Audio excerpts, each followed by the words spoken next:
Hola, mi nombre es Beto García y soy director de arte y sombrerero.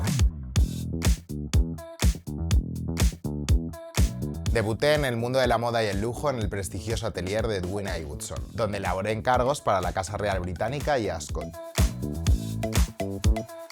He colaborado con Christian Siriano en la Semana de la Moda de Nueva York y he trabajado con celebridades como Cardi B, Rosalía o Penélope Cruz.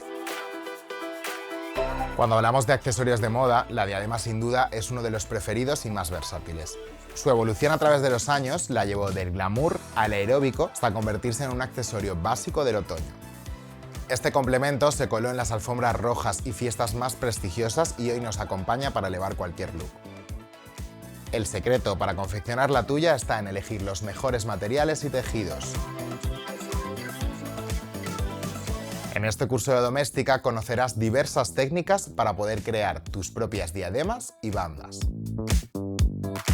Como proyecto final crearás 3 diseños únicos y originales que destacarán por su forma y acabados. Primero conoceremos los tipos de diademas y los materiales y tejidos ideales para confeccionarlos. Luego seleccionaremos los colores y haremos un moodboard para nuestra colección.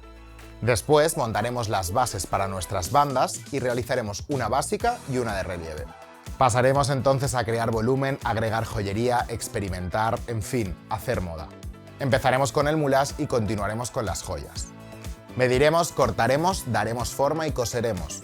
Finalmente haremos un set para resaltar nuestras creaciones y te contaré cómo empaquetar tu pieza para dársela a tu cliente. Al terminar este curso tendrás tu primera colección de accesorios de moda para el cabello. Para acompañarme necesitarás un costurero básico, tejidos, la base de una diadema, además de pasamanería, pedrería y otros materiales para decoración.